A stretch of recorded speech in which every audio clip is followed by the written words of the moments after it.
Eu cresci em um lugar como esse. Meu pai e eu cavalgávamos até esses incríveis lagos nas montanhas. Nós cavalgávamos de volta para áreas selvagens remotas, com incríveis riachos, prados e vida selvagem. Eu amo isso aqui. Olhe para este canyon. Isso me lembra do Grand Canyon. Você tem este riacho. Você tem estas paredes íngremes. Quanto tempo você acha que levaria para um riacho tão pequeno remover tanto material? E cortar esse canyon tão fundo? Esta rocha tem uma história assim como eu e você. Ela veio de algum lugar. Muitas dessas rochas foram datadas como tendo de 350 mil anos. Até há 2 milhões de anos. Isso é bem velho. Mas pode te surpreender saber que todas as formações geológicas que vemos aqui, os cânions, as camadas, até mesmo as plantas, são mais jovens do que eu. Quando eu nasci, não havia nada aqui além de uma vasta floresta, centenas de metros abaixo de onde estamos agora. Na verdade, antes de 1980, a maioria das pessoas nunca ouviu falar do Monte St. Helens.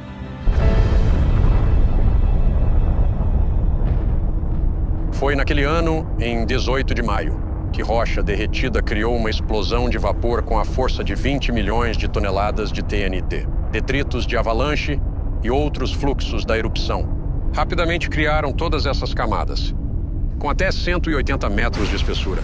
Alguns anos depois, houve mais atividade vulcânica que criou um fluxo de lama que cortou todo esse cânion. Também cortou através da rocha profunda, em apenas alguns dias. Não é incrível como um pouco de informação sobre o passado pode mudar sua visão do presente e do mundo ao seu redor? Há muitas suposições feitas por muitas pessoas sobre a história da Terra ao nosso redor. A questão é como essas suposições afetam nossa visão dessa história. Mas o mais importante, como essas suposições influenciam nossa visão da ciência e da Bíblia. Deus criou o mundo em apenas alguns dias ou em bilhões de anos? A humanidade descende dos macacos? Ou Deus nos criou instantaneamente à sua imagem? Houve um dilúvio global que destruiu a Terra? Ou isso é um mito? Em outras palavras, Gênesis é a história real?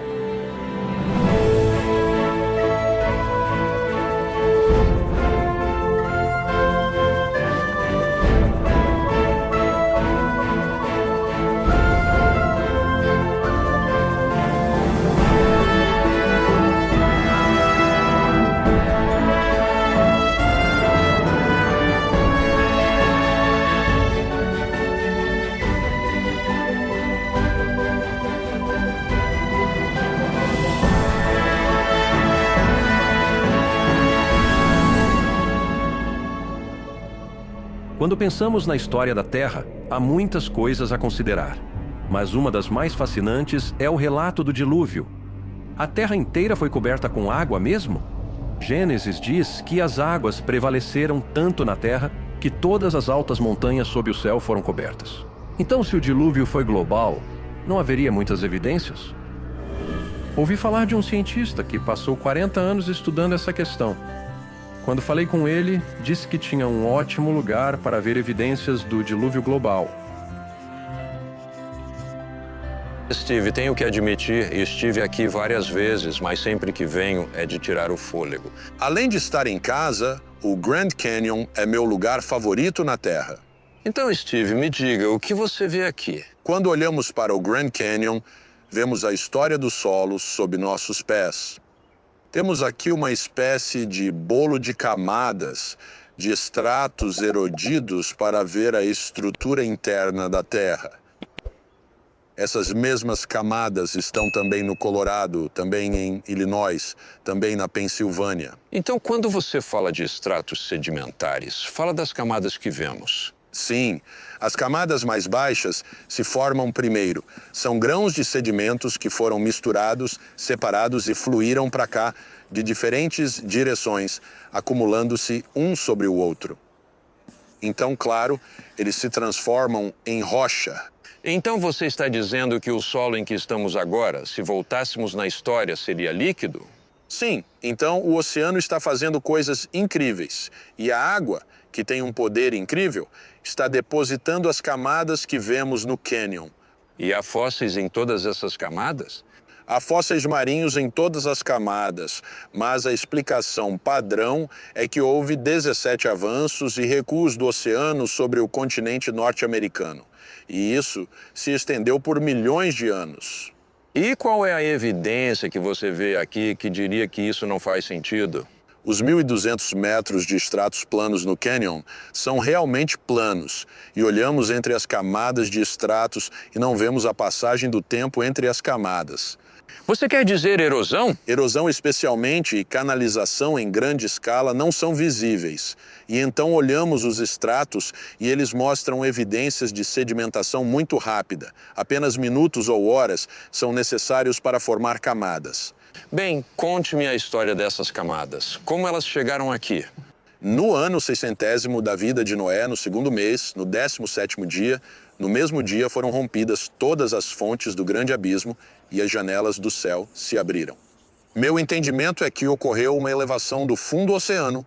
Algum tipo de magma ou terremoto impulsionou os oceanos sobre o continente. Então é por isso que encontramos esses fósseis marinhos nessas camadas. Sim, e tivemos 6 meses com as águas prevalecendo sobre a terra, mais 7 meses ou mais para a água baixar. Os 1.200 metros de estratos provavelmente representam a parte do início e do meio do dilúvio global aqui no Grand Canyon. Temos localmente outros estratos nesta região.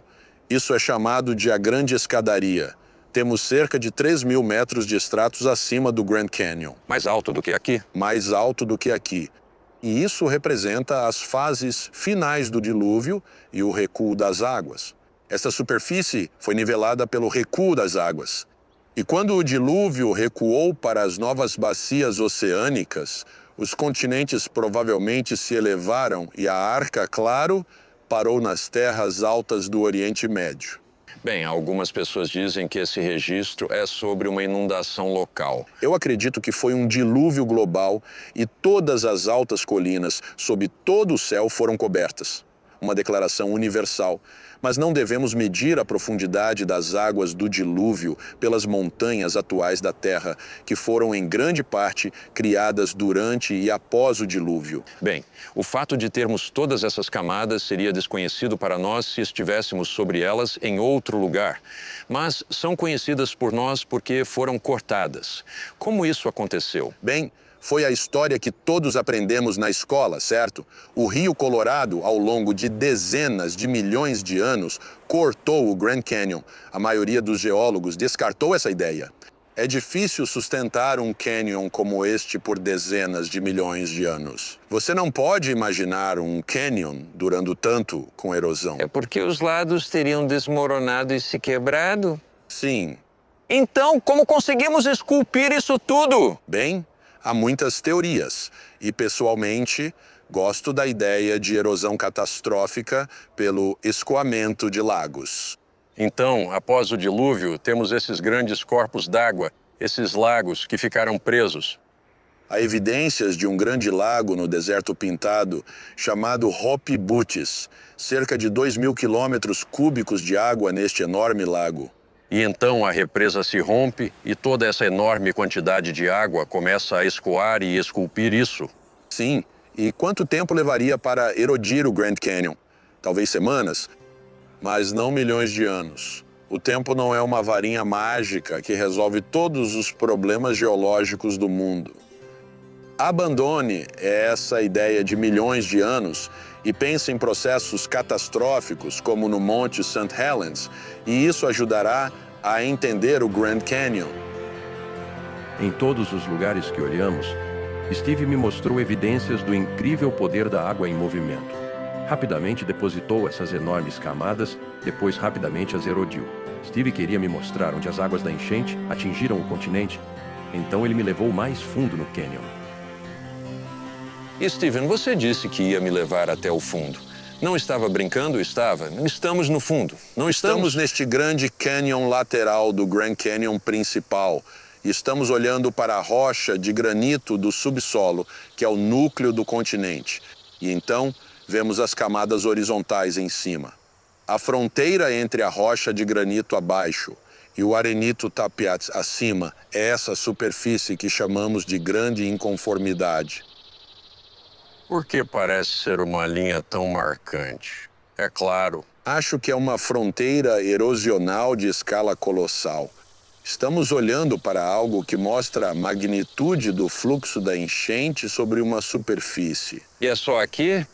A grande inconformidade é em todo o continente. Eu a vi, acredito, no Oriente Médio. Está na Europa, está na África.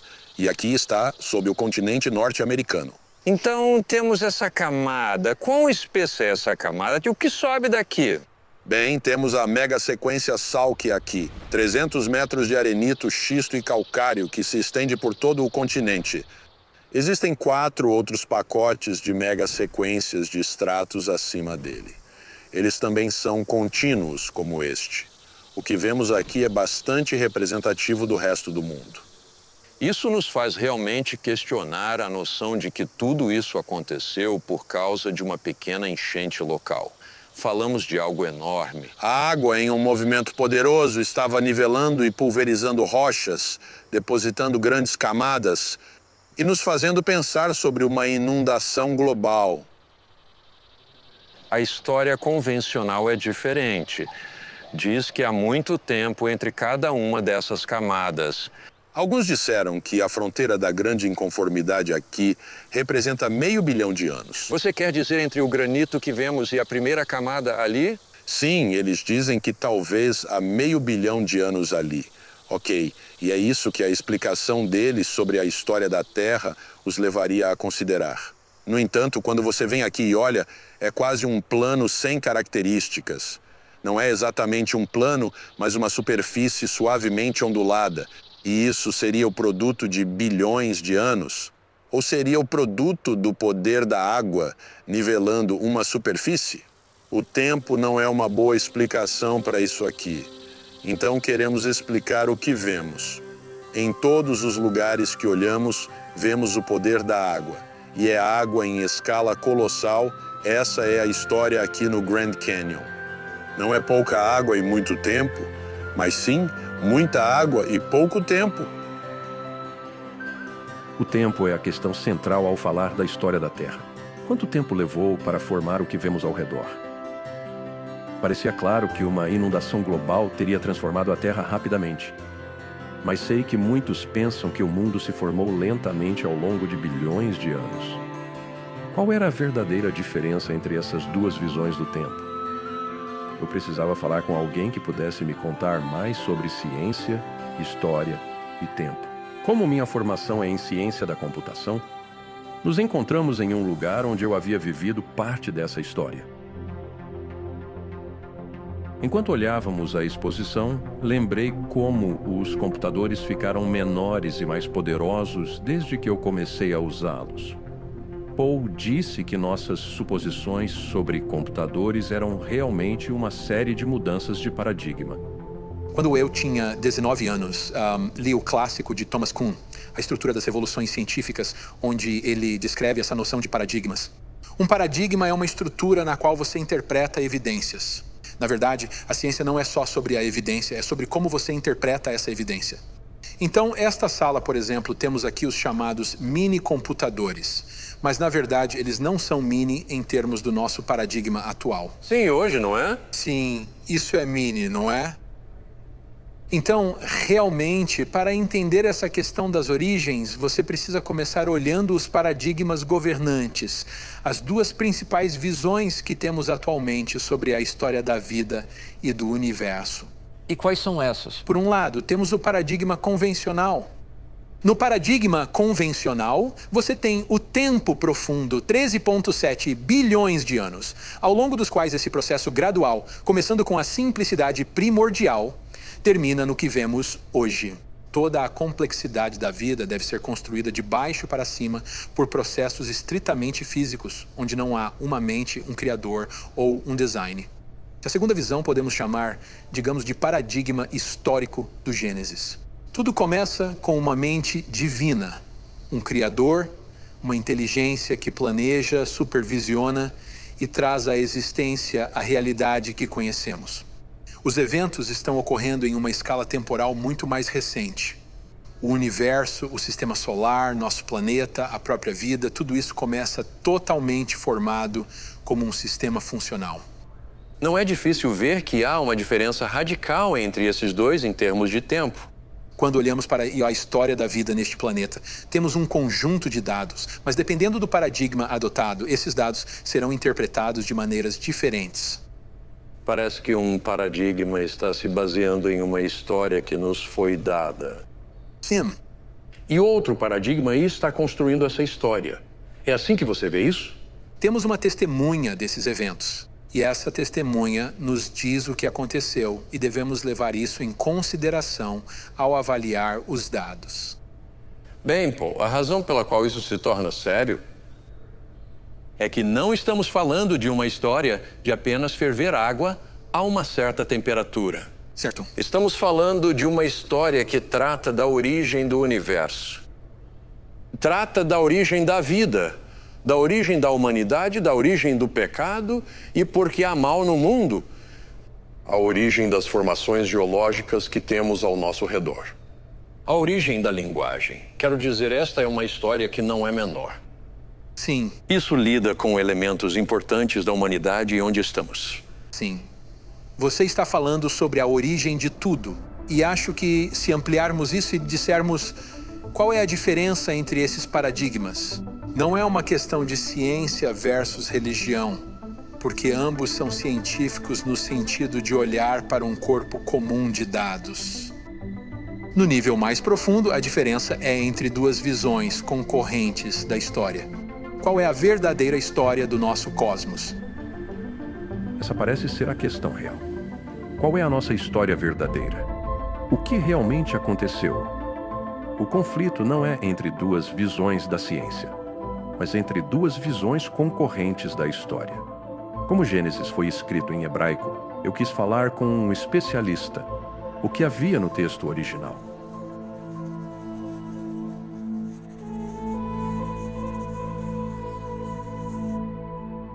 A primeira palavra em Gênesis é Breshit. Breshit. Gênesis 1 é Breshit bara Elohim, et ha-shamayim veha-aretz. Então, este é o começo das Toledot de Noé. E que a palavra Toledot é muito interessante. Às vezes é traduzida como genealogia, às vezes como história. E o que segue é o relato do dilúvio. Certo, Steve, parece que há muita história na Bíblia. É assim que você vê? Absolutamente. Na verdade, a primeira coisa é que é um relato histórico preciso. A apresentação como tal e a perspectiva dos escritores que acreditavam estar falando sobre eventos reais. Ok. É muito claro que, devido à maneira como insistiram que a próxima geração aprendesse sua história. Quando você olha para esses primeiros capítulos de Gênesis, o que vê? Pode nos explicar isso? Começa com, no princípio, Deus criou o céu e a terra. Não há palavra em hebraico para universo. Isso significa que ele criou tudo. E então, a próxima coisa que encontramos em Gênesis 1:2 é uma bola de água que está no espaço. Deus, nos dias subsequentes, vai preencher esse universo. Você está falando sobre dias aqui. Você vê esses dias como literais? É isso que o texto diz? Ou sabe o que outros pensam? Que isso é apenas uma visão poética diferente? Primeiro de tudo, não é poesia. Os maiores hebraístas do mundo afirmam que isso é uma narrativa. E eles dizem que uma das características únicas dos relatos de Gênesis sobre a criação e o dilúvio é que são narrativas. Porque no Antigo Oriente Próximo, relatos assim são feitos em poesia épica, que é muito diferente, e aqui temos narrativa para indicar que isso é histórico. Isso significa que você deve entender as palavras da maneira normal, como essas palavras hebraicas são entendidas. A palavra Yom significa dia. A base de seu uso é o que queremos dizer por um dia. É um dia de 24 horas. A única maneira de querer que signifique um período mais longo é impor um conceito estranho ao texto e dizer, bem, acho que são eras e, portanto, Yom tem que significar eras. O que você deve fazer é começar com o texto. Se começarmos com o texto, Yom significa dia. Então, quando chegamos à passagem que fala sobre a criação de Adão e Eva, Sam, você vê isso como um evento histórico, claro, que se opõe diretamente ao paradigma convencional, de que o homem evoluiu de um longo processo. o texto bíblico não é compatível com o padrão, o paradigma convencional. A Bíblia ensina que o Senhor Deus formou o homem, soprou nele o fôlego da vida, criou-o à sua imagem. E então, claro, a mulher já é criada. Temos o casamento, temos a queda. Então, na genealogia de Noé, temos todo o relato do dilúvio. E o dilúvio é global. Bem, não sei quantas vezes, acho que 35 vezes ou mais, a palavra kol, que significa tudo, ocorre na narrativa do dilúvio. Se isso é um julgamento sobre a humanidade, então tem que ser global. Continuamos através desses primeiros 11 capítulos de Gênesis. Chegamos ao capítulo 10, que é chamado de A Tabela das Nações, que são os filhos de Noé. Menciona nesse capítulo que as pessoas estão em suas diferentes nações e línguas. Então Moisés volta em Gênesis 11, de 1 a 9, e explica como as línguas se desenvolvem. E assim chegamos à história de Terá. E a Toledote de Terá não será sobre Terá, mas sim sobre seu famoso filho, o patriarca Abraão. Parece tão evidente que não há desconexão entre tudo isso e tudo o que vemos no início. É apenas uma longa e contínua narrativa histórica, não é mesmo? De fato, as genealogias formam a estrutura não apenas para Gênesis, mas as narrativas estão embutidas nas genealogias. As genealogias são retomadas, é chamado de Toledot, no livro de Ruth, para estabelecer que Davi é descendente de Judá, conforme a profecia de Jacó. E então passamos ao Novo Testamento. Como é estabelecida a linhagem de Jesus? Com duas genealogias, uma voltando pela linha de Maria até o primeiro homem, Adão. Steve, à luz de tudo isso que vimos, quão importante é a narrativa histórica que encontramos em Gênesis, incluindo todas as gerações descritas ali? Quão importante é isso para o cristianismo? Mostra que o cristianismo tem uma base histórica. É o que as escrituras dizem e elas representam dados históricos reais. Então, o cristianismo não é um salto no escuro, mas sim compreender que ele possui uma base histórica extremamente forte e bem fundamentada e que nosso Salvador é também o nosso Criador. Essas genealogias são de suma importância. Se Jesus é descendente de Adão, e Adão foi criado no 6º dia da criação, então a Terra não pode ser tão antiga. Então, de onde vêm os milhões de anos? Conheci um geólogo em um local onde ele disse que poderíamos entender isso de forma mais clara.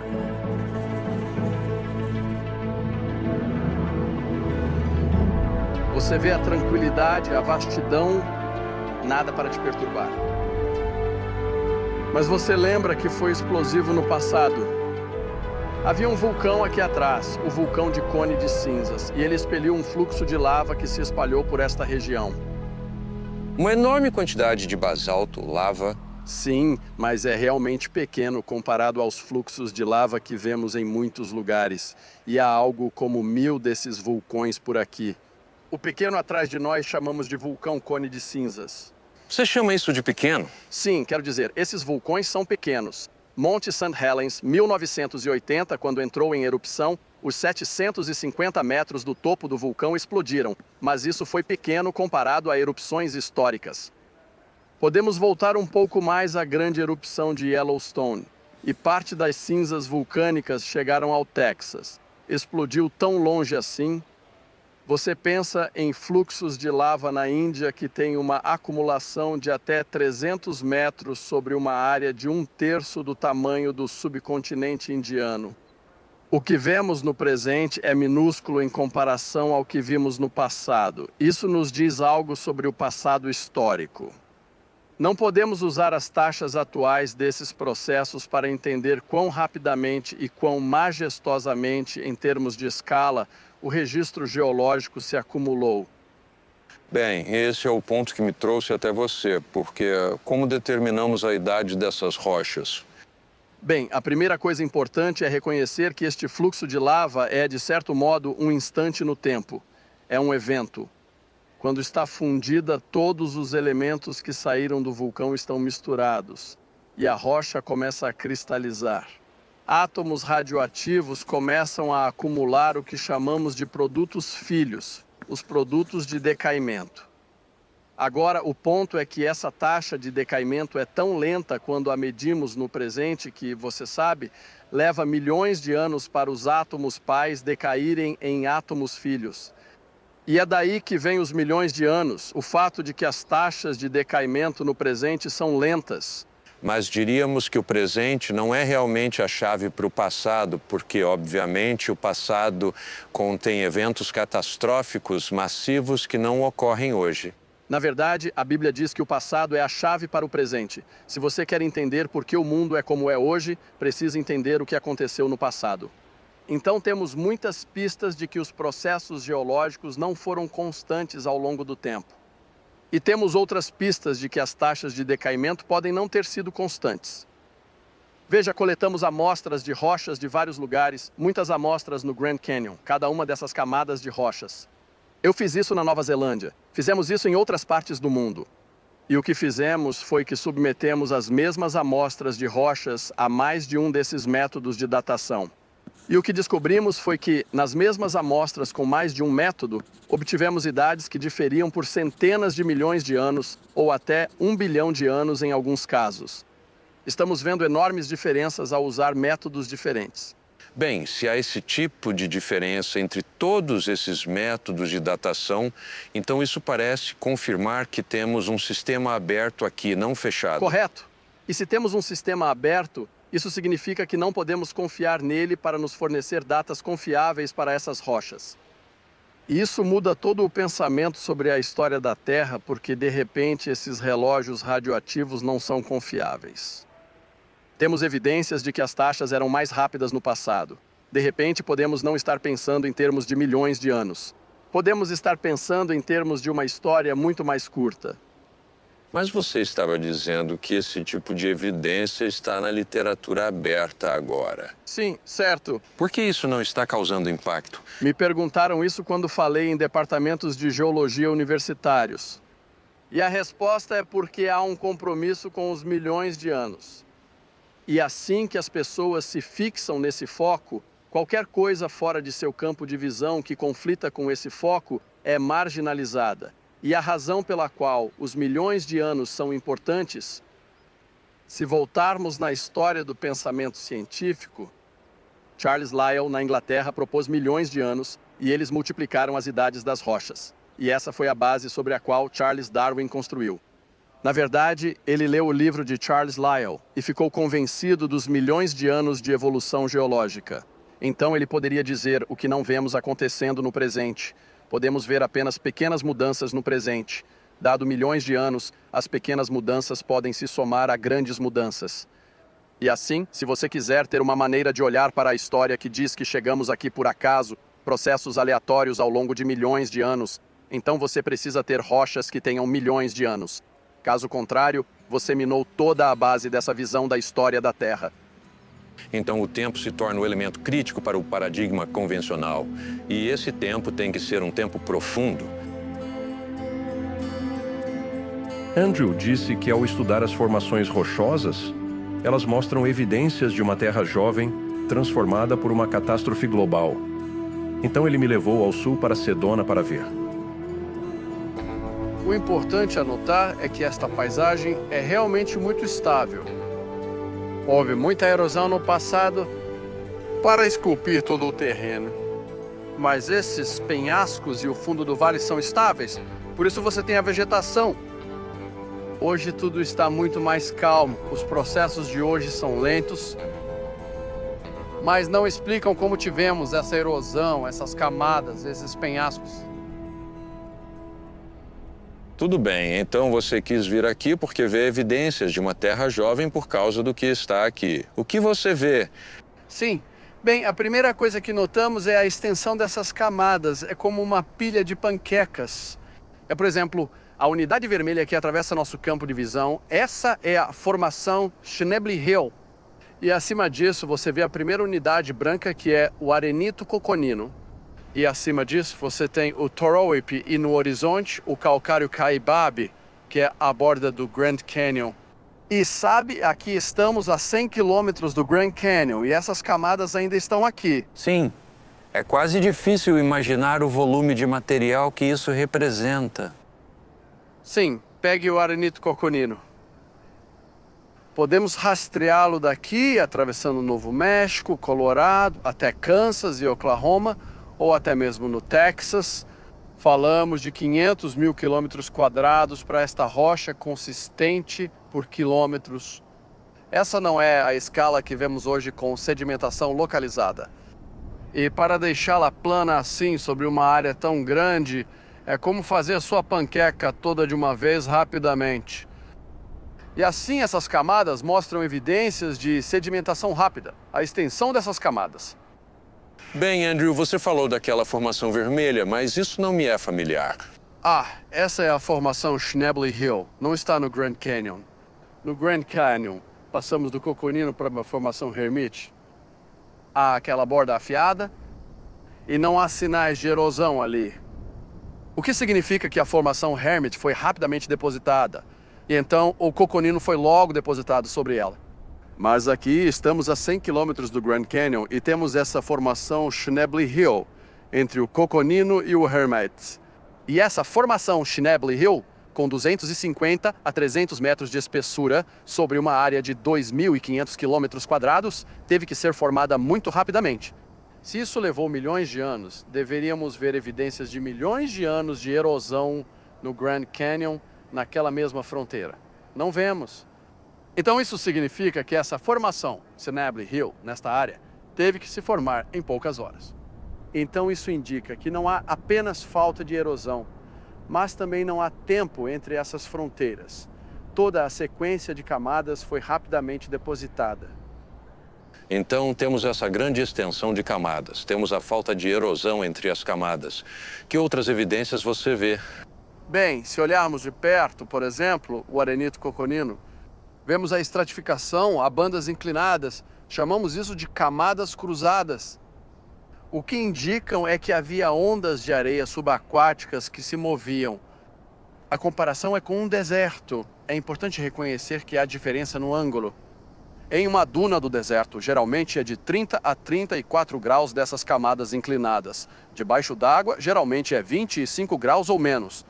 Dr. John Whitmore percorreu as colinas aqui com seus alunos, centenas e centenas de medições dessas camadas cruzadas, e todas estão na faixa de 15 a 25 graus.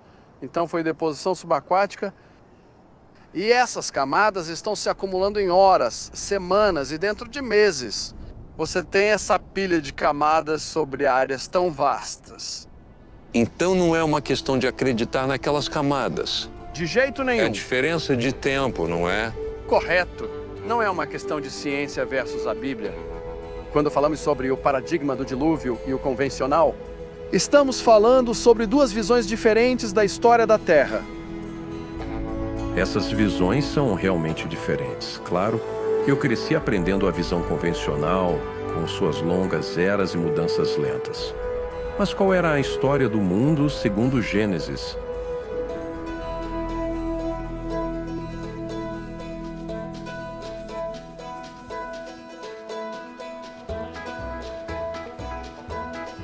Kurt Wise me levou de um lugar fascinante para outro, mostrando evidências de florestas fósseis, explicando a formação rápida de carvão e falando sobre o design complexo dos sistemas biológicos. Em cada lugar que íamos, ele me mostrava algo novo sobre a Terra e sua história. Terminamos na entrada de uma velha mina de carvão abandonada. Estes são restos da Dayton Coal and Iron Company, construída cerca de 110 anos atrás. O incrível é que, se você não soubesse dessa história, pensaria que essas rochas são muito antigas. Se estivéssemos na Grécia, poderíamos pensar que tem milhares de anos. É difícil dizer só olhando para a estrutura. Bem, Kurt, preciso que você faça algo por mim. porque sei que o paradigma convencional olha para a história da Terra como uma linha reta. Muitos processos uniformes e assim por diante. Mas a história do Gênesis nos diz que não é tão uniforme. Esse é um bom ponto. Em 2 Pedro capítulo 3, fala sobre pessoas nos últimos dias dizendo onde está a promessa de sua vinda, pois todas as coisas continuam como eram desde o início da criação. Esse conceito de que o que você vê agora, o que está acontecendo no riacho abaixo, o que está acontecendo em cada lugar na Terra, é como sempre foi. Sempre foi assim em toda a história da Terra. A passagem continua dizendo que por isso eles são ignorantes por escolha. Eles não são apenas ignorantes dessas verdades, eles estão rejeitando essas verdades de propósito e mencionam a criação e o dilúvio. Esses são eventos, segundo a Bíblia, que não são como o presente atual. Certo? E o interessante é que é isso que vemos aqui. Esse penhasco não está realmente num lugar. Esse penhasco pertence a cerca de 300 metros acima. Ele deslizou para sua localização atual. É uma rocha bem grande. É enorme, é gigante. Agora, que tipo de processo no presente desliza blocos tão grandes assim? Isso continua por cerca de 1 quilômetro. Mas dentro dessas rochas há ainda mais evidências de um evento anterior que é ainda maior, ainda mais diferente do presente. E dentro dessas rochas também há fósseis de um período muito diferente do presente. Então, de acordo com as escrituras e com a minha experiência, você não pode usar o presente para julgar o passado. Mas se você voltar ao início, verá que a Bíblia descreve o que eu chamaria de épocas da história da Terra. Períodos importantes. São apenas coisas diferentes acontecendo em cada uma dessas épocas. Mas se você vivesse em outra época, nunca entenderia a anterior porque é muito diferente. A primeira é a própria criação. Em 6 dias, Deus criou todo o universo. Ele criou os planetas e as estrelas e estendeu o universo com seu braço estendido. Isso não está acontecendo hoje. Ele não está criando planetas. Na verdade, no final dessa passagem, ele diz que terminou sua obra de criação. Então entramos no que eu chamo de época edênica, o período em que Adão e Eva estão no Jardim do Éden, e é muito diferente do presente. Temos a impressão dessa passagem que Adão e Eva, se não tivessem pecado, viveriam para sempre. É difícil conceber humanos vivendo para sempre. Então é um mundo diferente, muito diferente. Quanto tempo dura, não sabemos. Mas termina de repente com Adão e Eva comendo da árvore do conhecimento do bem e do mal. E Deus amaldiçoando a criação. Ele mudou as regras do universo. Agora o sol não vai mais queimar para sempre. Não vamos mais viver para sempre. Então é difícil para nós imaginar como seria porque só vemos as leis. E não teríamos chegado a essa conclusão sem a palavra de Deus. Isso é verdade. E é para isso que acho que a palavra de Deus nos foi dada. Então entramos na terceira época do tempo, o que chamo de período antediluviano. Antes do dilúvio e após a queda do homem. É um mundo diferente do presente, tem as mesmas leis naturais, mas é um conjunto diferente de criaturas, conjunto diferente de plantas. É uma terra um pouco mais quente, os continentes estão em posições diferentes do que estão agora, parece significativamente diferente. Bem, é o que vemos em Pedro, onde fala sobre aquele mundo sendo destruído. Então o dilúvio não foi apenas encharcar tudo, foi uma mudança radical, não foi? Se estivermos certos sobre o que entendemos até agora, temos continentes se movendo, colidindo, criando montanhas. Montanhas estão subindo a muitos milhares de metros. A água está lavando continentes inteiros. Estamos arrancando milhares e milhares de metros de sedimentos dos antigos continentes e depois depositando metros de sedimentos sobre eles novamente. Estamos vendo terremotos de poder impressionante. Então essa mudança do que você chama de época antediluviana para pós-diluviana. Basicamente, a Terra precisa se recuperar de um dilúvio global. A atmosfera precisa se recuperar. A geologia, as rochas precisam se recuperar. Plantas e animais devem se espalhar pela Terra. Há muita água, terremotos enormes, vulcões enormes. E mais ou menos esse período de recuperação é uma diminuição lenta na intensidade e frequência dessas coisas. Então seria nesse período que veríamos a Era do Gelo? Sim, ironicamente, a era do gelo acaba sendo, em nosso modelo, uma consequência do aquecimento da água durante o dilúvio. A água evapora dos oceanos. Isso esfria os oceanos. A água então se move sobre os continentes e despeja grandes volumes de água. Agora, em certos lugares, a chuva vai cair como neve, mas caindo tão rapidamente e sem pausa que não pode derreter e se acumula em espessas camadas de gelo até ficarem com quilômetros de espessura. E então, quando os oceanos esfriaram o suficiente para que o sistema de chuva parasse, essas geleiras colapsam sob seu próprio peso, derretem até a posição atual e continuam a derreter. Você sabe, essa coisa de aquecimento global está se recuperando. A Terra ainda se recupera do dilúvio. Então essa foi realmente uma era bastante tumultuada. Mas então você tem uma última época. Então, a época moderna você pode estudar processos atuais e entender as coisas de forma bastante clara, até dentro de alguns séculos após o dilúvio.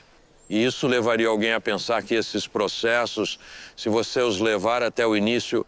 Precisamente. Você pega os processos atuais e os estende para o passado, e é isso que diz a segunda carta de Pedro. Esse é o erro que as pessoas cometem. É razoável. Pegue o presente e estenda ao passado. Não é irracional. Então você precisa ir à Bíblia para achar as informações necessárias para reconstruí-lo. E olhando de outra forma, se você começar pela Bíblia, só terá o início da história. Certo. Deus nos deu a capacidade de ler as rochas e completar o resto da história. E precisamos, para entender o dilúvio, começamos com a Bíblia. Mas depois vamos às rochas. Fale com as rochas e elas dirão o que aconteceu no passado. Kurt fez um bom ponto. A Bíblia registra eventos históricos, mas não explica como eles ocorreram. É isso que esses cientistas faziam. Eles tentavam interpretar as evidências à luz da história bíblica. Mas Kurt disse que havia evidências nas rochas. Quais eram as evidências?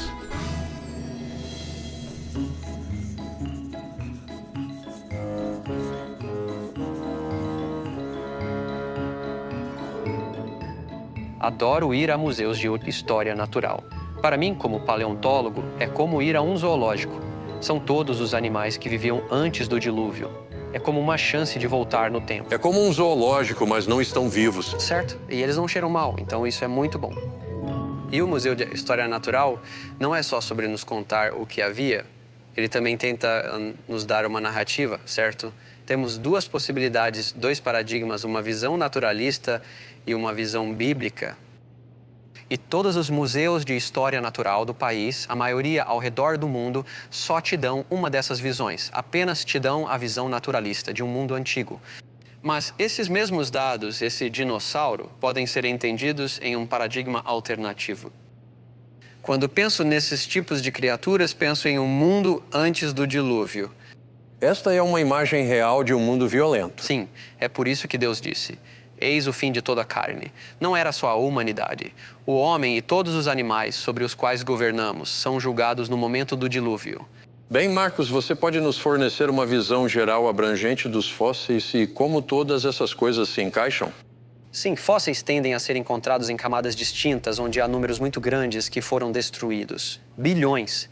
E então, toda vez que vemos uma camada de rocha tão espessa, onde estamos pensando em um evento que provavelmente levou minutos para se formar, não milhares de anos, minutos para apenas este pacote de rocha, às vezes até segundos, onde esses pulsos de água do dilúvio estão se movendo sobre os continentes, agarrando ecossistemas ou arrastando os marinhos das profundezas do oceano e puxando-os para a terra. E à medida que um é depositado e as ondas voltam, começam a puxar e empilhar mais coisas em cima disso. E é um cemitério sobre um cemitério sobre um cemitério. É o tipo de coisa que fala de catástrofe, não o tipo de coisa onde o registro fóssil está se acumulando gradualmente, osso por osso, concha por concha, pouco a pouco, ao longo de eras incontáveis. Então você está dizendo que temos esses fósseis marinhos por toda parte, até mesmo nas montanhas. Sim. Sabe, mais ao fundo no museu, eles têm seções com coisas como mosassauros, esses grandes répteis nadadores. Mosassauros são distribuídos globalmente e estão nos continentes. Então, olhando para essas coisas, você se pergunta: o que tem o poder, o que tem a capacidade de pegar o mundo marinho e jogá-lo sobre os continentes de maneira tão violenta? E o dilúvio faz total sentido. Quando estávamos no Grand Canyon, vimos aquela grande inconformidade e realmente não havia fósseis abaixo disso. E então, de repente, começamos a encontrar muitos. O que isso diz a você como paleontólogo? Bem, a grande inconformidade me diz que há algum tipo de erosão massiva e cisalhamento no continente. Então, quando começamos a chegar àquelas belas rochas sedimentares que têm todos os fósseis maravilhosos, o padrão começa a se revelar.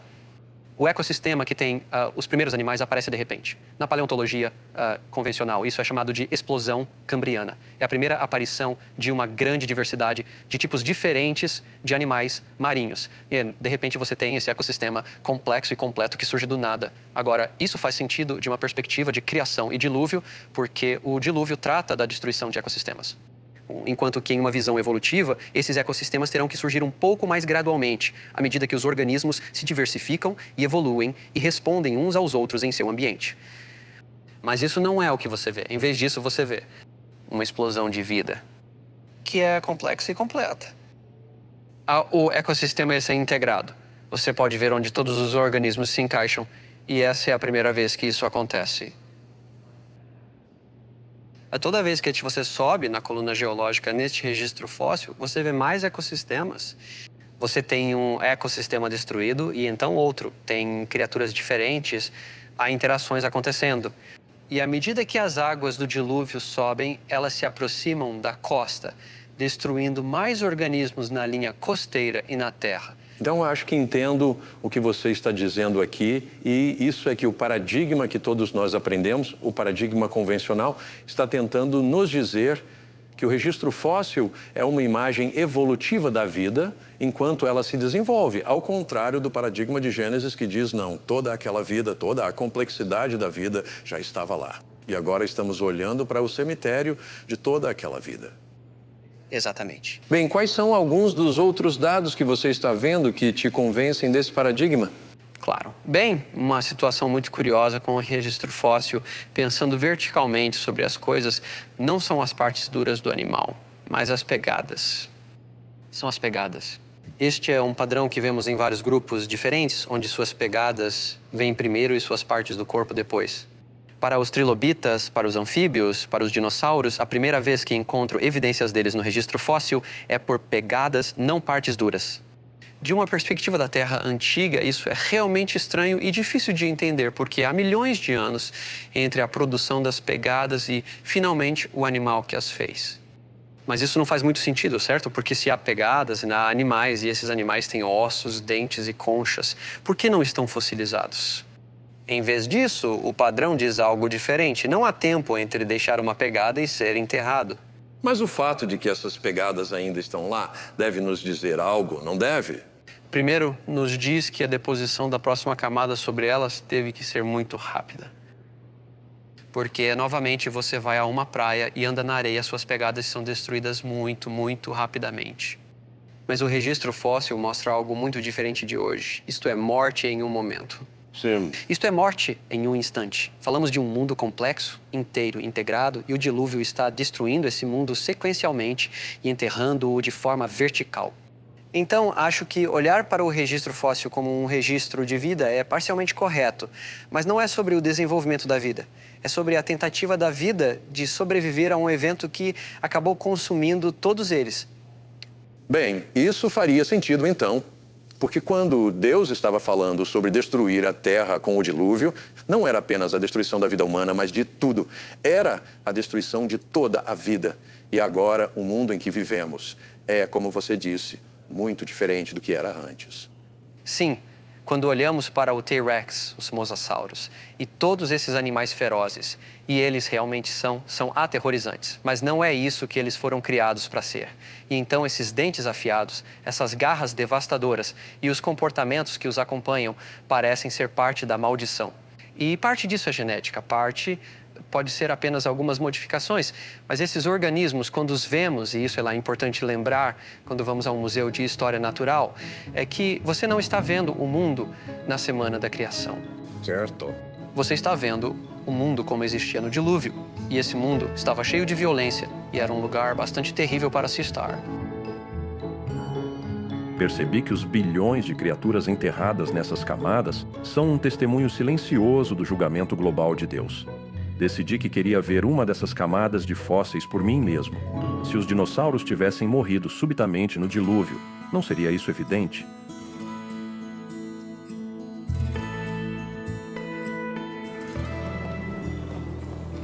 O que estamos lidando aqui é a formação Lance. Este é um depósito sedimentar do Cretáceo Superior. O que temos aqui é uma cama de ossos. É uma acumulação de ossos com cerca de 1 metro de espessura, um pouco menos de 1 metro. Neste metro encontramos ossos como uma camada graduada com ossos pequenos no topo e maiores na parte inferior. E você pode ver aqui, parece que Kirlene está trabalhando em outra vértebra aqui. Esta é uma vértebra cervical de um dinossauro bico de pato. É onde passa a medula espinhal, bem ali. Quando olho para esses ossos na pedreira, muitas vezes penso neles como estando dentro do animal vivo. Sim. Imagine como é ver esses ossos pela primeira vez na vida. Então isso está cheio de ossos. Não precisamos procurar onde estão os ossos, só precisamos sentar e começar a cavar. O que é diferente sobre os locais que você está escavando aqui em oposição ao que diríamos ser uma escavação geral de dinossauros? Bem, há dinossauros encontrados em todo o mundo, mas este local em particular é único, pois é provavelmente uma das maiores coleções de ossos do mundo. E há restos de eu diria, entre 5 e 10 mil animais, cada um medindo entre 6 a 12 metros de comprimento neste depósito. Estes são grandes animais e há muitos deles. Vamos dar um passo atrás por um segundo, certo? Então tínhamos um dinossauro bico de pato vagando pela terra e de repente morre. Viraria um fóssil. A fossilização requer circunstâncias muito especiais. Normalmente sabemos, por exemplo, se um coiote morre no deserto, seu corpo logo some.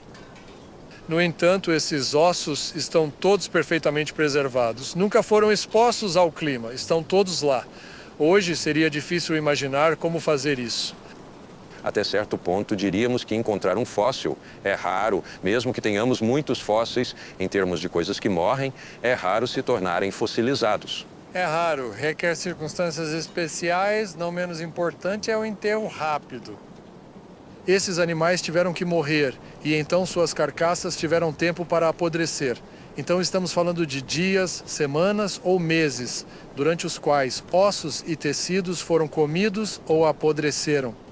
E então os ossos restantes foram depositados instantaneamente neste ambiente porque estão em um leito graduado com ossos grandes embaixo e pequenos em cima. Você pode ver isso aqui. Os ossos grandes estão todos embaixo. E quando começam a cavar aqui, encontram ossos menores. Então, essa condição requer um processo de classificação que só pode ocorrer durante um depósito catastrófico. Então, quando olhamos para os fósseis de dinossauros, em vez de pensar em dinossauros antigos, médios e recentes, você está olhando do ponto de vista de que todos esses dinossauros existiam. Todos estavam vivos. E então houve uma grande catástrofe que os levou ao fim. Os dinossauros já são dinossauros quando aparecem. Parecem exatamente como pensamos que um dinossauro se parecia. E isso é um enigma para quem acredita na evolução dos dinossauros. Mas ouvimos muito sobre formas de transição. Qual é a verdadeira história? Os cientistas conseguiram apresentar algumas formas que acham que são de transição. E algumas delas são muito interessantes, algumas até desafiadoras. Mas eles são as exceções à regra. A regra é que não existem fósseis de transição.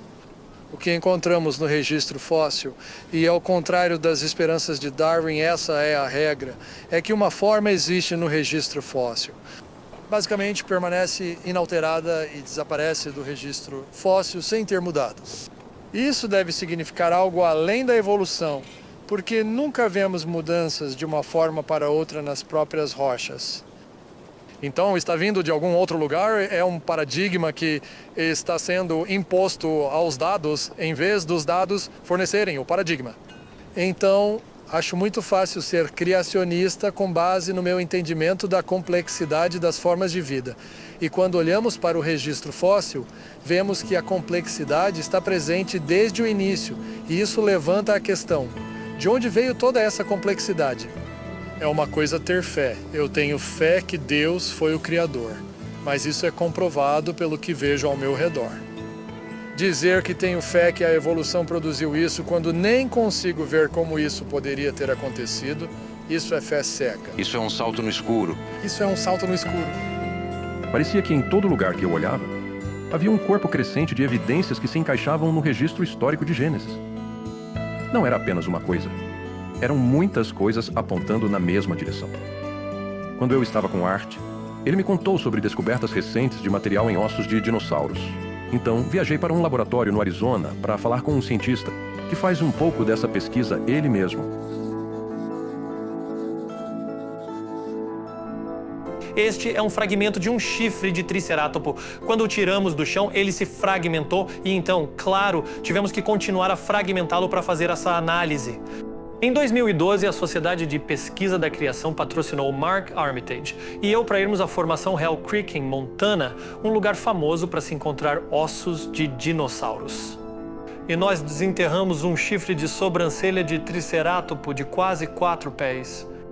Agora está em pedaços desmoronados, então não podemos juntá-lo e mostrar um chifre. Mas ainda assim você deve reconhecer que em pedaços como este nós encontramos tecido com células. Isso é incrível. E potencialmente proteínas como colágeno. É difícil entender como esse material ainda está em um fóssil de dinossauro que supostamente tem 65, 75, 80 milhões de anos. Porque tecido, células e proteínas se decompõem. Eles não são concretos, não existem por eras, eles se decompõem e, de fato, tendem a se decompor rapidamente, dependendo das condições. E certamente em Hell Creek as condições seriam aquecer, esfriar, e qualquer bioquímico pode dizer que é a forma mais rápida de destruir material. É difícil imaginar que sobreviva por 4 ou 5 mil anos, mas 60 milhões, 70 milhões de anos. Veja, isso se torna muito difícil de fazer qualquer base bioquímica para como poderia ter sobrevivido. Ok, uma vez que você encontra uma amostra como esta, o que faz em seguida? Então, o que fazemos é mergulhar o material fóssil em uma solução chamada EDTA. E o que você terá depois de dissolver o fóssil é que o tecido permanecerá porque o EDTA não dissolve o tecido. Então, eu vou levar isso para o que chamamos de microscópio de dissecação. Isso é essencialmente chifre de tricerátopo dissolvido e ampliado. E então você pode ver como é apenas pequenos pedaços de rocha.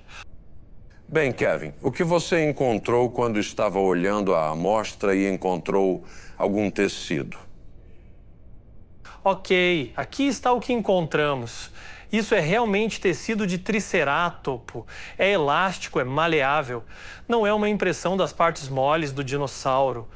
Isso é realmente macio, é mole, é elástico, é tecido.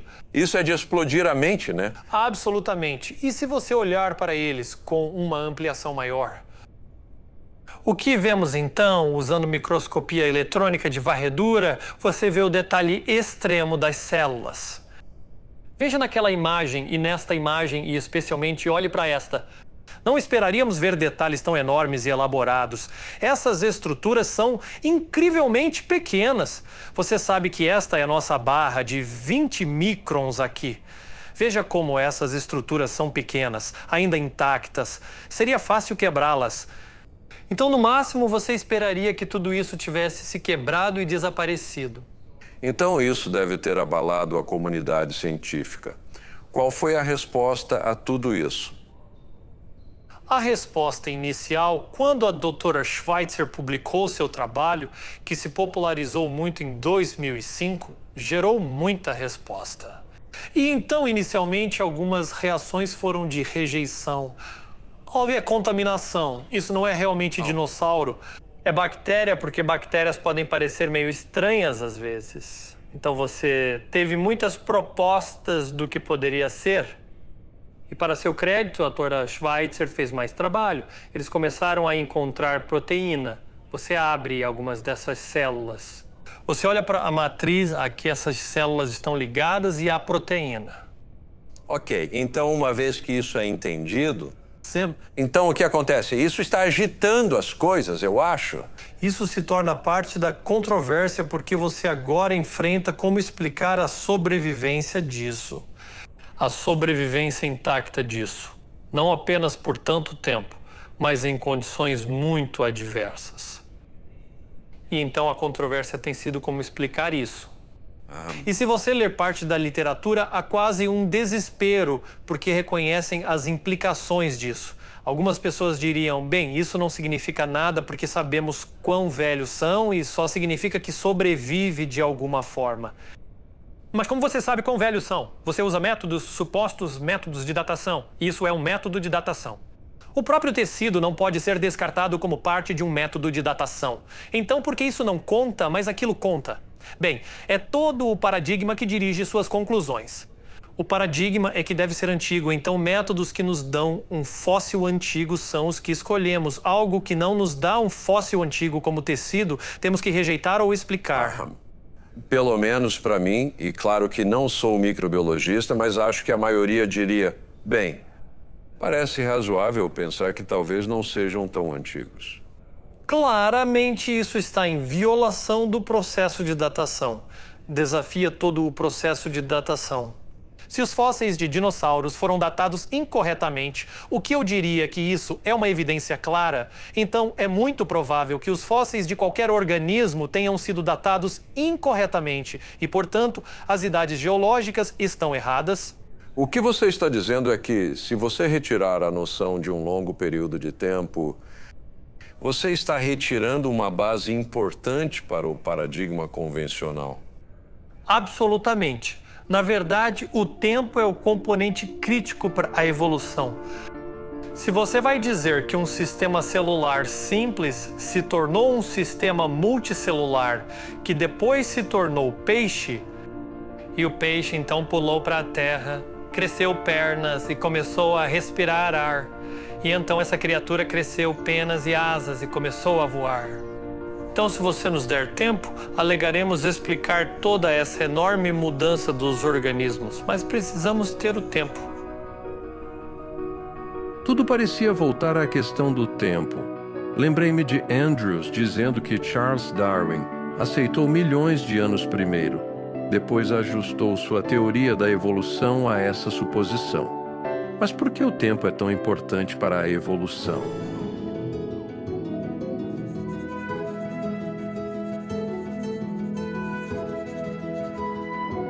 Rob Carter é biólogo marinho, então me levou para mergulhar e ver um mundo que a maioria não vê. A especialidade dele era corais, e ele sabia muito sobre as incríveis criaturas que habitam os recifes de St. Thomas. Cara, temos tubarões aqui. Quero dizer, veja como se movem. É quase como deslizar sem esforço. Eu queria nadar assim. Engenheiros querem fazer barcos assim. Submarinos que se movam como tubarões. Não conseguimos fazer isso. Então, da sua perspectiva como biólogo marinho, e sei que você estudou muito a área de genética. Sim. Quando falam de evolução, o que é? Como você define evolução? A palavra significa mudança no tempo, mas eu acredito em mudança no tempo. Mas não sou evolucionista. Como resolver isso? Realmente, evolução é uma crença. Que mudança suficiente no tempo, ao longo de tempo suficiente, pode levar à ancestralidade comum de todas as espécies na Terra. Com certeza. Então essa é a parte que eu rejeito. Claro, as espécies mudam. Veja esses tubarões. Temos várias espécies de tubarões. Quando Deus criou, Ele deu àqueles organismos a habilidade de mudar, se adaptar e responder de maneira dinâmica ao ambiente ao seu redor. Mas eles ainda são tubarões. E quando olhamos para os fósseis, eles ainda são tubarões. Você sabe, as pessoas ouviram a frase elo perdido. E geralmente pensam entre humanos e macacos. Não, há elos perdidos entre quase todos os grupos principais de animais e quase todos os outros grupos principais de animais e plantas, até mesmo bactérias, em todo o registro fóssil, o que indica fortemente que estas são realmente criações diferentes. Então não temos um tipo se tornando outro tipo? Não. A teoria evolutiva requer que pequenas mudanças aleatórias expliquem tudo o que vemos. Mas não pode. E por que não pode? Porque a vida é tão complexa que pequenas mudanças não conseguem. Assim como você não pode pegar um sistema operacional de computador e dizer: ah, sim, isso foi construído um dígito de cada vez ao longo do tempo. Não, foi preciso uma pessoa inteligente para sentar e montá-lo. Bem, posso garantir a você, como alguém que estava nesse mundo, que se alguém na área de computação dissesse: se apenas mudarmos algumas coisas neste sistema, ele vai melhorar. Quero dizer, ninguém concordaria. Não vamos fazer o tubarão evoluir para um pássaro. Que o número de mudanças e os tipos de mudanças não são algo que você pode fazer uma mudança de cada vez. Este é um ouriço do mar. Parece espinhoso. Sim, é pontudo. Cuidado. Eu vou me machucar se não, tocar. não. Ele é pontudo, mas... Estão se movendo. Sim, eles estão se movendo. E entre os espinhos há pés tubulares, principalmente na parte inferior. Veja o movimento. Então ele anda com espinhos, mas ele tem pés tubulares aqui e usa para se agarrar. Mas veja, olhando bem, há 1, 2, 3, 4, 5, 6, 7. Na verdade, há 10 partes radiais neste animal. Na verdade, a estrela do mar é prima. Sério? Não pode ser sério. Absolutamente. A estrela do mar aqui também é um equinodermo, mas observe que ele tem simetria de 5 partes em vez de 10. Esta estrela do mar tem. Na parte inferior, veja. Vemos os espinhos, vemos os pés tubulares. A boca dele está ali no centro. Sim, há alguma semelhança aqui. Semelhança muito diferente. Muito diferente. Quer ver algo que parece muito diferente? Que é primo da estrela do mar e do ouriço do mar. Tudo bem, parece quase uma pedra. Sim. Tenho que ter cuidado, ele está espirrando. Este é um pepino do mar.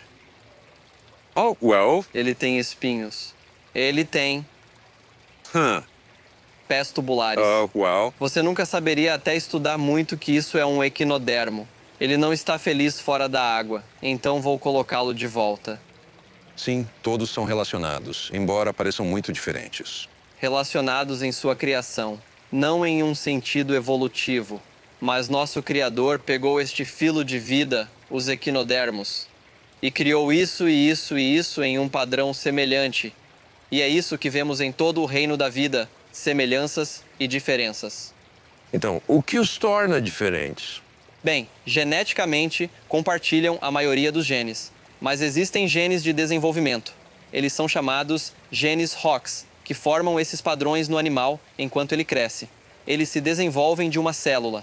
Então, em um deles, eles criam uma simetria de 5 partes. Em outro, eles criam uma simetria de 10 partes. Em outro, fazem este animal longo e magro. Eles controlam o desenvolvimento do embrião de maneiras realmente incríveis. Então, o que você está dizendo, quando olhamos isso de uma perspectiva molecular ou genética, o que estamos descobrindo é realmente um design fascinante em tudo isso. Absolutamente. Mas o que ouvimos no paradigma convencional, a história convencional nos diz que são essas mudanças aleatórias que trouxeram tudo isso. Claro, nos anos 1800, quando não sabiam o que acontecia dentro da célula, não sabiam quão complexa era a genética, você poderia imaginar várias coisas. Mas agora que sabemos o que realmente acontece nos bastidores, a história fica muito mais complicada. Veja, eu gosto de dizer que o genoma é 4-dimensional. Bem, temos uma sequência unidimensional chamada DNA. E se você quiser desenhá-la, teria que escrever todas as letras do DNA, todos os 3 bilhões delas. E então você tem que desenhar linhas ou setas de uma parte para outra, porque essa parte desliga essa parte interfere com essa parte melhora essa enorme rede bidimensional de interação. É por isso que temos um genoma bidimensional. Quero dizer, deixe-me interrompê-lo por um segundo, porque é realmente incrível pensar nisso. Porque eu penso em termos de um programa de computador que é estático. Quero dizer, as instruções estão lá, mas você está falando de um programa que se reprograma, né? Está modificando suas próprias instruções. Espere até eu chegar à 4ª dimensão. Ok. Porque há uma 3ª dimensão primeiro. A informação nessa primeira dimensão, essa sequência linear, precisa ser organizada de tal forma que quando se dobra na 3ª dimensão, ainda funciona. Isso é incrível. Genes que são usados juntos estão próximos no espaço tridimensional. Você está dizendo que uma vez que isso se dobra, é como se tivéssemos um novo conjunto de instruções? Sim, um novo nível de informação. Inacreditável. Que quem programou o primeiro nível precisava entender o que iria acontecer e fazer funcionar no terceiro nível. Mas você disse que há outra dimensão. Ah, sim. A quarta dimensão é tempo. E como isso funciona? O genoma muda de forma com o tempo. Talvez você coma algo ruim para você e seu fígado diz: eu posso eliminar essa toxina. Então, os cromossomos no fígado mudarão de forma. Expor esse novo gene de proteína, fazer cópias dele, fazer nova proteína que elimina a toxina e, quando não precisar mais, mudarão de forma e dobrarão de volta. Programação dinâmica. Todos os 3 níveis mudam no 4º nível, o tempo. Rob, isso está muito além de qualquer coisa que conhecemos, mesmo em nossos sistemas de software mais complexos, que é quase inimaginável pensar que alguém olharia para isso e diria que tudo aconteceu por acaso. Sim, e isso só traz glória a Deus. Traz. Você não pode construir algo assim, uma coisa de cada vez. Você precisa que funcione. Em toda essa complexidade interligada de 4 dimensões, não é algo que você possa fazer uma letra de cada vez com seleção natural. Tudo tem que estar lá? Sim. Da mesma forma, quando falamos sobre o ambiente no Recife de Coral. Se você não tiver todas essas peças interligadas, você não tem essa ecologia. O sistema vai desmoronar se você remover alguns fatores importantes que estão lá. Eles precisam estar juntos ou não acontece.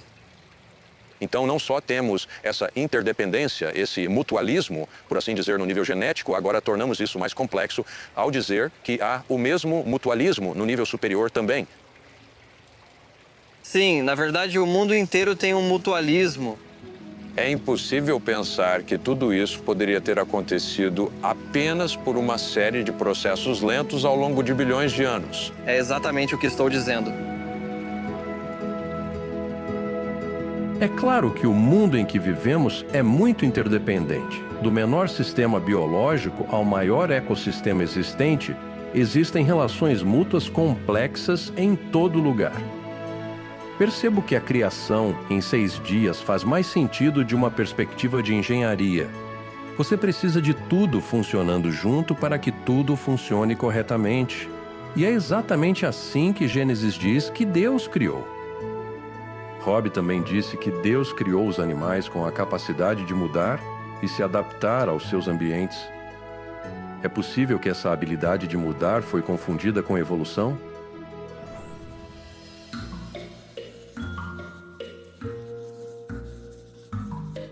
Enquanto Todd Wood e eu caminhávamos pelo zoológico, vimos beleza e design incríveis por toda parte. Notei a grande diversidade entre alguns animais, bem como a notável semelhança de outros.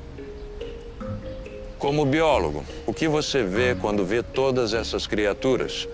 Sim, quando olho para isso, olho especificamente para esses leões. Vejo gatos e todos os outros gatos aqui no zoológico. Todos eles têm essa essência felina que é muito evidente. É realmente aparente quando eles começam a brincar, certo? Você os vê brincando com uma bola ou algo assim e eles parecem um gato. Cientistas colocariam isso em uma família chamada Felidae. E eu entenderia os felídeos como representantes de um tipo criado. Então a continuidade, a semelhança ali é tão significativa que eu diria sim. Esses caras todos descendem de um único par de criaturas que estava na arca e que eventualmente gerou todos os diferentes tipos de gatos que temos hoje. Então, em vez de apenas um acidente aleatório, parece que todas essas diferentes espécies vêm de um design muito elaborado. Ah, e não é apenas um design como Deus, você sabe, criou o leão. Deus criou algo que poderia fazer um leão. Então é mais como uma ferramenta multiuso ou um canivete suíço, onde você tem peças que pode usar quando precisar, mas é tudo uma coisa só. Dê-me alguns outros exemplos de tipos criados. Sim, então você tem os ursos pardos e o urso polar. Todos são membros do tipo urso. Você tem patos, cisnes e gansos. A coisa sobre o tipo canino é realmente interessante. Então você pega apenas essa criatura parecida com um lobo e podemos criar em apenas alguns 100 anos muitas raças diferentes.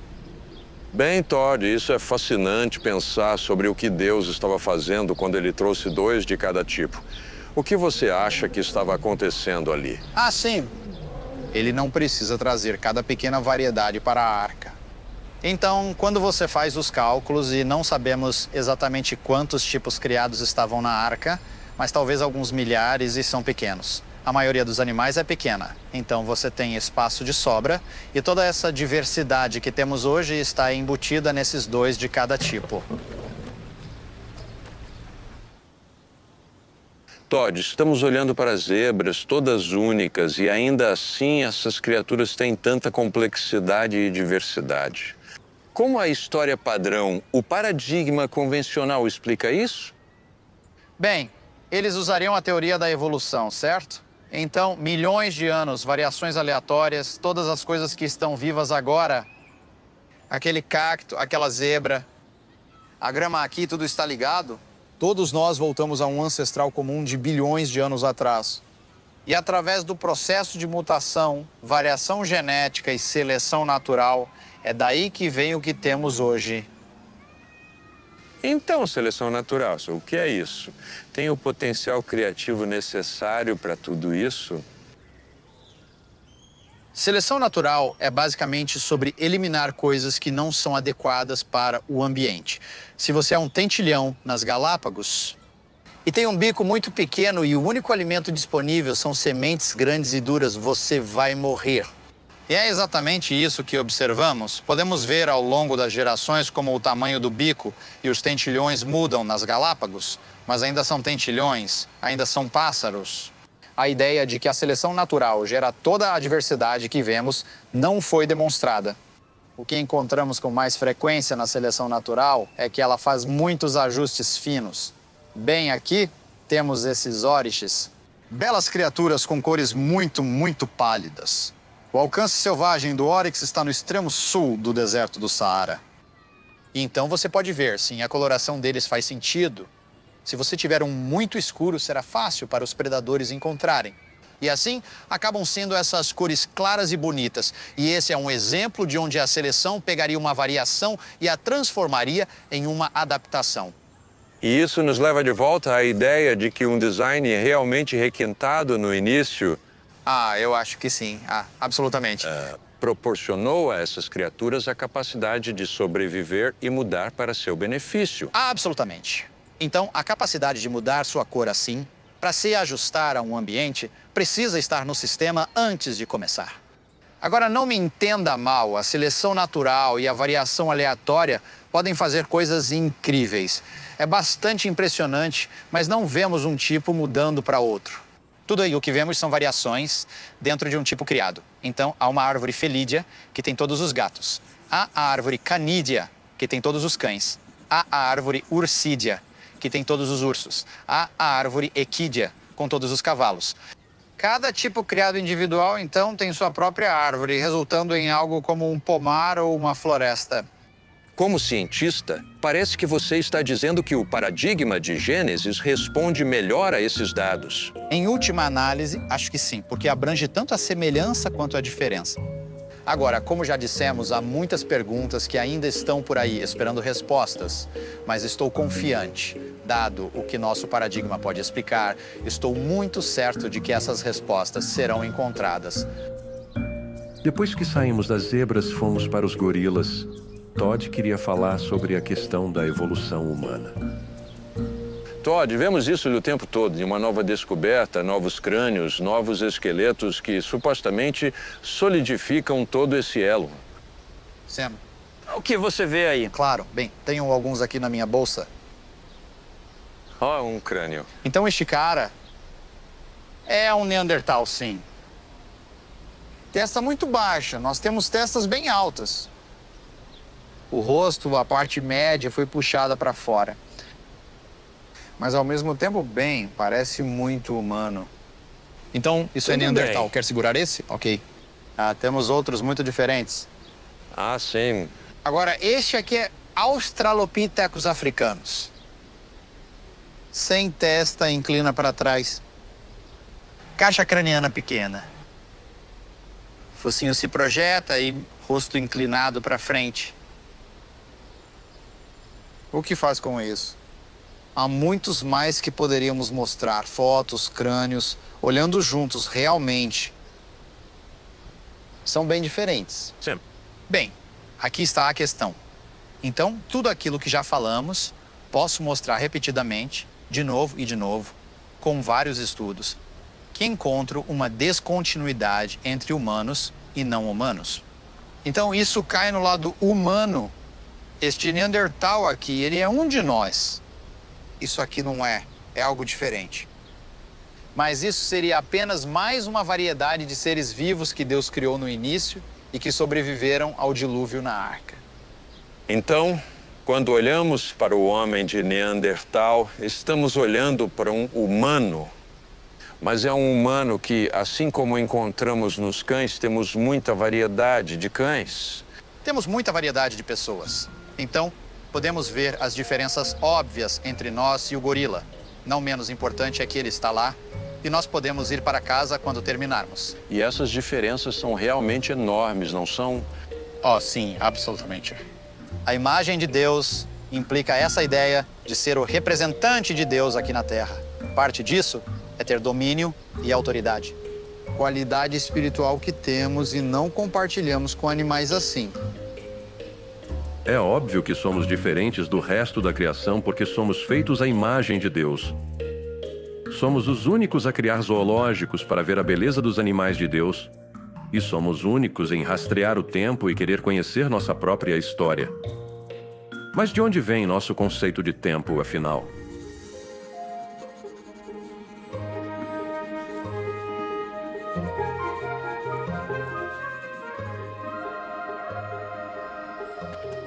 Era uma noite muito linda.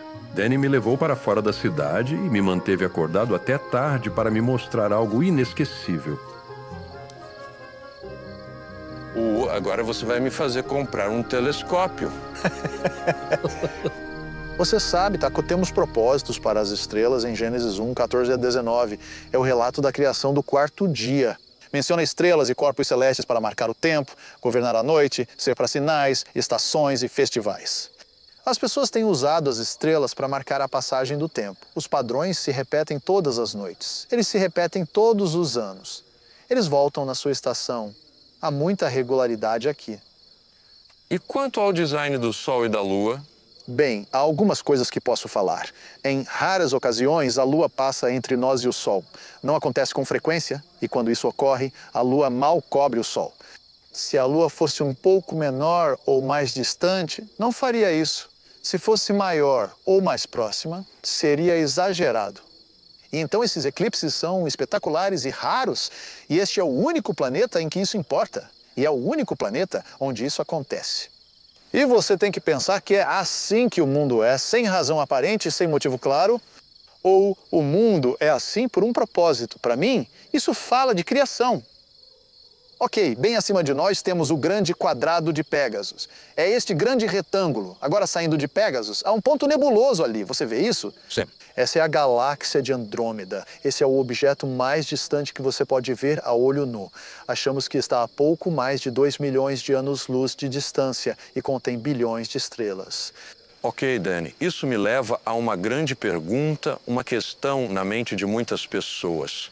Se temos estrelas que estão tão longe, milhões de anos-luz de distância, e se a Terra é jovem, como acreditamos, então como a luz das estrelas pode estar aqui? Sim, chamamos isso de problema do tempo de viagem da luz, e vou tentar explicar de outra maneira.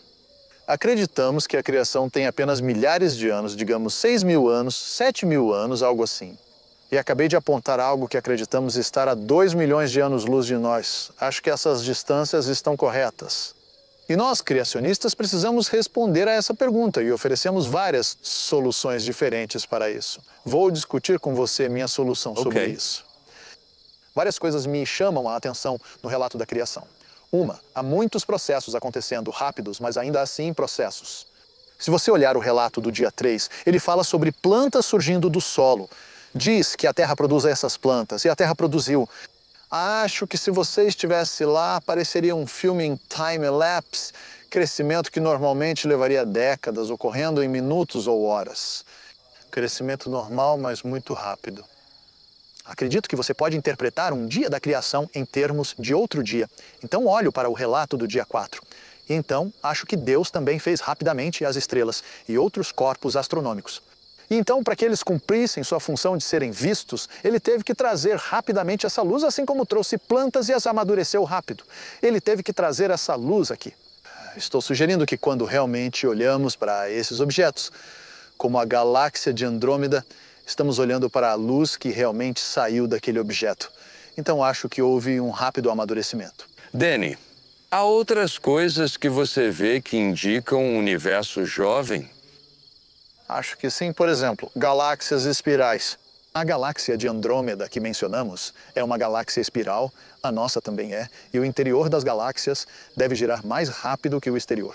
Então, após algumas rotações, você deveria enrolar ou desfocar esses padrões espirais. Eles deveriam desaparecer. Agora, a maioria dos astrônomos pensa que as galáxias espirais têm 10 bilhões de anos. Por que ainda vemos padrões espirais? Você não deveria vê-los. Então isso é um problema conhecido, mas também se olharmos para os planetas externos do Sistema Solar, os gigantes gasosos todos têm anéis. E também sabemos que essas coisas estão mudando, elas estão sumindo. Eles documentaram mudanças no sistema de anéis. Você tem essas forças gravitacionais dos outros satélites orbitando. Então, esses sistemas de anéis são jovens. Isso não prova que o sistema solar é jovem, mas prova que esses sistemas de anéis são jovens. E isso é interessante. Mencionamos muitas teorias sobre as espirais e assim por diante. Isso nos leva ao que muitos veem como a grande teoria sobre cosmologia e o universo, que é o Big Bang. Como você vê isso? Está se mantendo ao longo do tempo? Eu não acho. Acho que está tendo alguns problemas. Tanto que, há mais de uma dúzia de anos, na revista New Scientist, houve uma carta aberta protestando contra a teoria do Big Bang. E teve centenas de signatários desde então. E a maioria das pessoas que assinam são ateus, eles nem são criacionistas. Então, essa ideia de que o modelo do Big Bang é universalmente aceito não é verdadeira. Há muitas pessoas por aí, pessoas bem conhecidas, pessoas muito famosas da física e astronomia que têm problemas reais com o Big Bang. E eu não vejo como você pode reconciliar o Big Bang com a Bíblia, embora muitos pensem que pode. Acho que a tentação que eles têm é tentar interpretar as escrituras em termos do pensamento cosmológico atual. Isso não é novo. Já aconteceu antes com resultados desastrosos. Então, acho que quando você olha para a história da ciência, como descartamos teorias ao longo do tempo, tivemos teorias que eram supostamente indiscutíveis e depois foram abandonadas. Quando você vê essa lição da história e quer casar Gênesis, quer interpretar Gênesis pelo paradigma dominante, acho que precisa ser cuidadoso. Percebi que Danny estava mudando nossa perspectiva. Precisamos interpretar o universo em termos de Gênesis, não o contrário. E Gênesis nos diz que Deus criou o Sol, a Lua e as estrelas para serem um magnífico relógio para acompanhar a passagem do tempo. Até os antigos construíram torres para seguir as estrelas. Mas o que Gênesis diz sobre essas pessoas e as línguas que falavam?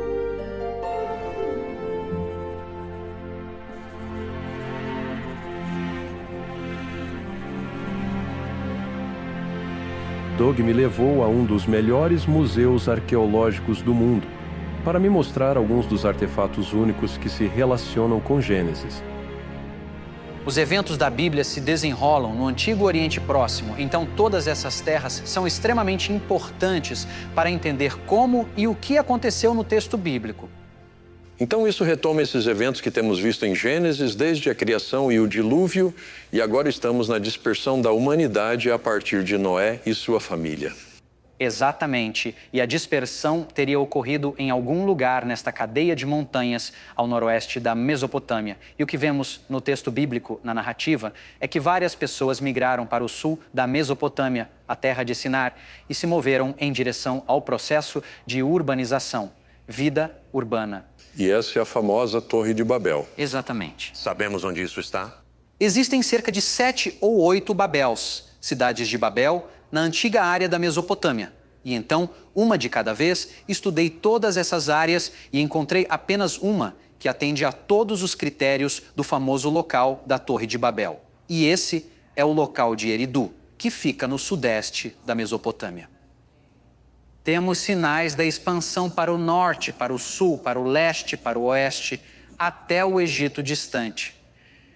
E quando você diz evidências, São os artefatos que encontramos nessas escavações arqueológicas? Exatamente. Há uma enorme quantidade e tipos muito específicos de cultura material que atestam essa expansão de pessoas que estou ligando à dispersão pós-Babel. Aqui estão as tigelas de borda chanfrada, aquele tijolo Rimkin lá em cima e 2 jarros com bico. Essas formas de cerâmica e cultura material são encontradas em todo o Oriente Próximo.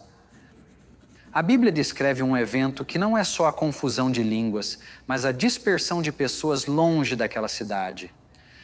E porque vemos a linguagem, ou a expressão escrita da linguagem, surgir do nada, e então línguas diferentes sendo representadas pela escrita cuneiforme ou hieroglífica ou outros meios. Então você não tem um plano universal seguido por todas as línguas. Você vê diversidade nas formas de gramática de língua para língua, mesmo nas línguas antigas. Parece, então, que o evento registrado em Gênesis sobre a Torre de Babel é um evento muito crucial para a arqueologia. É sim. Então, tudo isso se encaixa com o relato bíblico de como surgiram as línguas. É a única maneira de explicar isso. Assim, a integridade da história bíblica é justificada pela expressão dessas línguas. Agora, a maioria de nós pensa em uma torre, como as que vemos nas grandes cidades, com grandes paredes retas. É isso que eles estavam construindo? Essencialmente, é uma variação de uma pirâmide, com 4 lados e várias escadarias até o topo. Em Eridu temos um templo que existiu em 18 fases diferentes, e em cada fase ele cresceu em tamanho e complexidade. E aquele templo final, aquela fase final do templo, foi abandonado logo na época da expansão tardia de Uruk. Diagonal ao templo havia uma plataforma realmente enorme. Você acha que isso poderia ser a base da Torre de Babel? Com certeza. E eu sugeriria que essa expansão tardia de Uruk, onde essa tecnologia começou, foi algo que se espalhou com as pessoas. Nós encontramos formas desses zigurates em várias partes do mundo. Nós os achamos na China, nós os achamos na Índia, nós os achamos em várias partes das Américas, em todo lugar.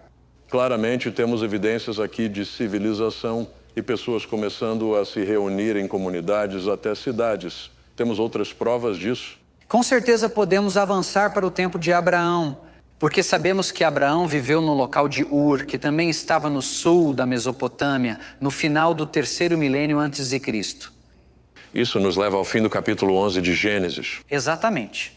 Na verdade, você vê algumas cerâmicas, algumas tábuas cuneiformes, todas datando do período da 3ª dinastia de Ur. É incrível. Enquanto estamos aqui pensando sobre isso, pensando em Abraão e que isso representa a cultura e a civilização em que ele viveu. É uma grande ligação com aquele registro em Gênesis para nós. É fascinante e dá uma sensação de envolver os eventos que ocorrem no texto bíblico. Quando olho para a história, percebo que cada uma dessas culturas foi impactada pelos eventos registrados em Gênesis. Mas qual é a importância de Gênesis para nós hoje?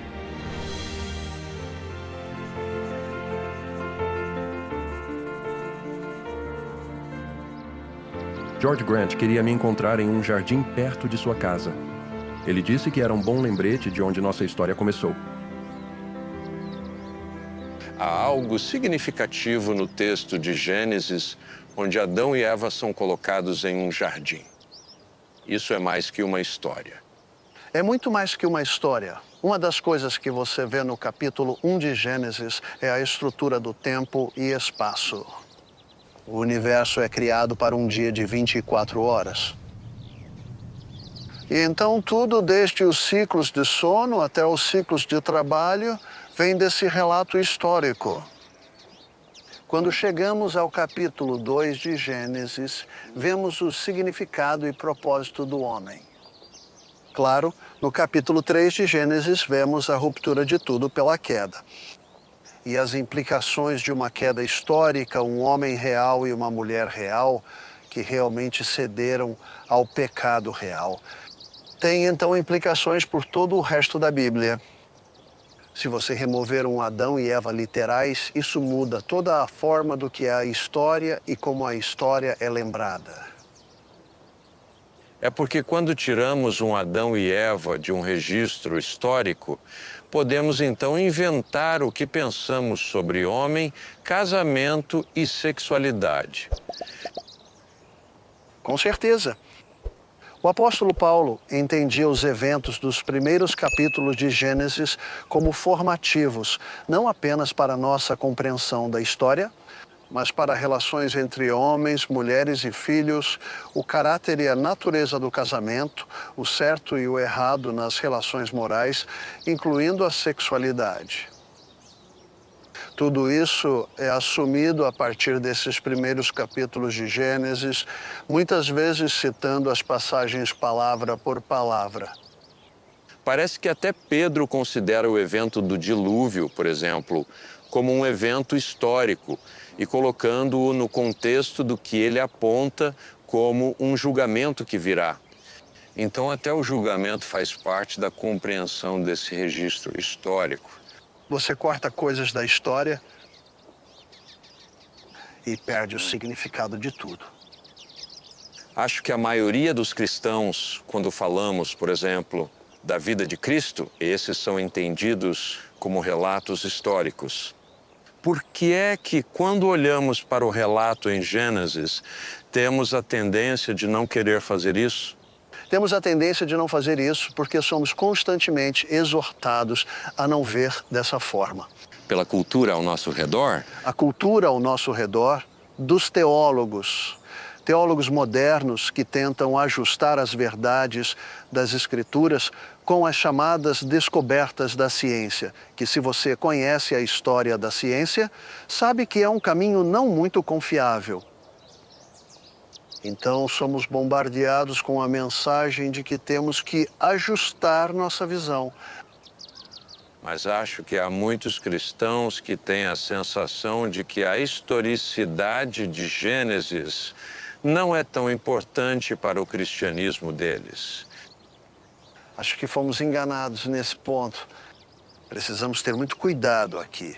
Quando você coloca esses capítulos em uma categoria diferente e não histórica, o que faz com o resto da Bíblia? A Bíblia que assume que é verdade. A Bíblia que a trata como historicamente verdadeira.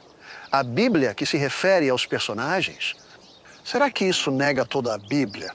Bem, sim. E essa era a estratégia dos críticos superiores nos séculos XVIII e XIX. Eles sabiam que se você pudesse atacar os primeiros 3 ou 11 capítulos de Gênesis, você teria acabado com tudo.